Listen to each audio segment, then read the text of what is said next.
Hoje, nos 6 seguidores, falaremos da história de um dos bairros mais populosos de Rio das Ostras, Nova Cidade.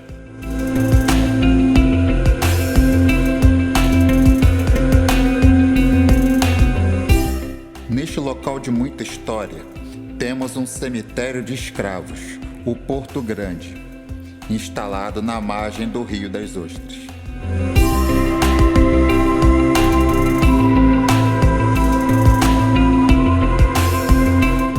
Na década de 1940, surgem as primeiras famílias de lavradores.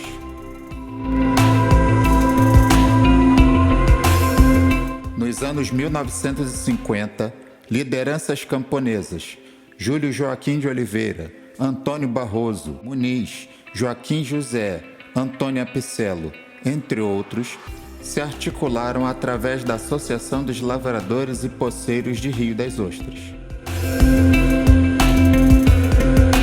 Em 1954, entraram em contato com José Maria Rolas. Meses depois, Rolas desfez o acordo, triplicando o valor do arrendamento, ameaçando de despejo quem não pagasse. Grileiros chefiados por Juvencio Barreto aplicaram o combo para intimidar os lutadores pela terra: queima de casas, roubo de ferramentas e inutilização de lavouras.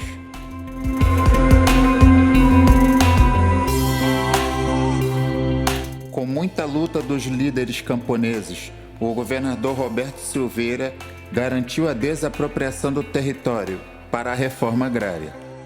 Mas no dia 28 de fevereiro de 1961, uma queda de helicóptero matou o governador, interrompendo o processo. Mesmo com a desapropriação da fazenda Rio das Ostras, os lavradores continuaram a ser intimidados.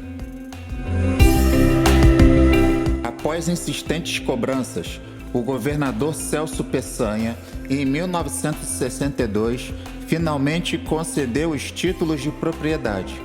A princípio 20 famílias, depois 450.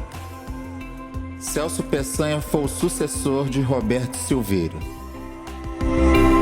A desapropriação das principais fazendas, São Mateus e Rio das Ostras, deram origem ao bairro Nova Cidade. Os lavradores praticavam a policultura e eram lavouras muito produtivas.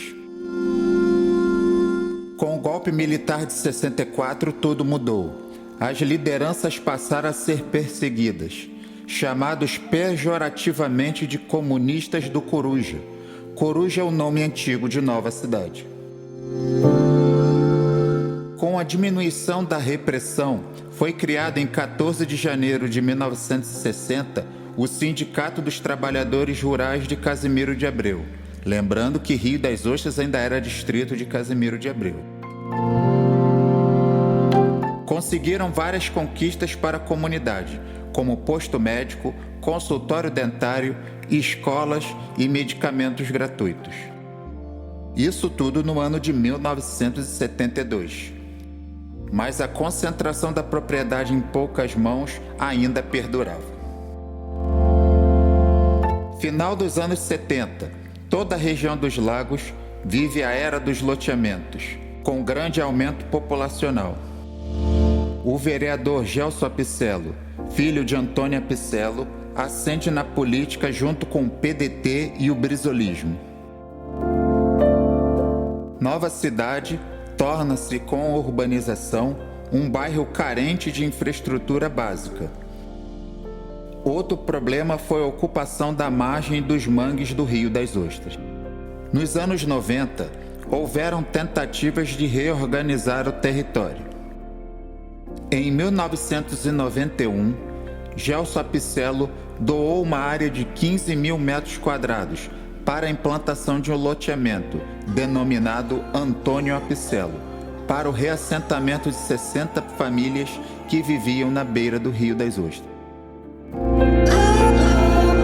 Este reassentamento teve o apoio de órgãos como o Movimento Ecológico de Rio das Ostras, MERO, FEEMA, Marinha, Instituto Estadual de Florestas, Fundação Leão 13 e Serla, Superintendência Estadual de Rios e Lagoas, demonstrando a preocupação e a integração de vários órgãos na melhoria do meio ambiente. Com a eleição de Leonel Brizola em 1983, temos o início da construção dos CIEPs, os Centros Integrados de Educação Pública. No fim do primeiro mandato, foi cedido por Gelson Apicelo terreno de 10 mil metros quadrados para a implantação do primeiro CIEP de Rio das Ostras, em Nova Cidade.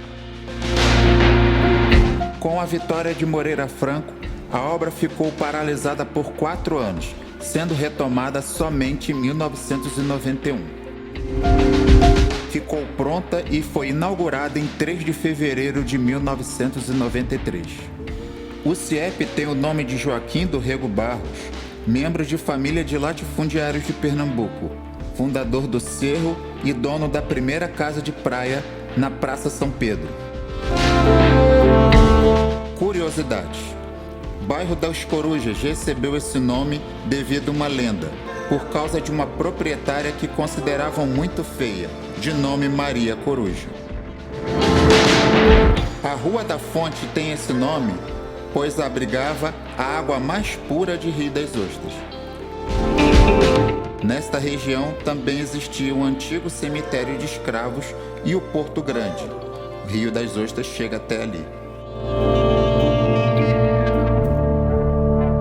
A Rua Bangu foi a primeira rua de comércio da cidade.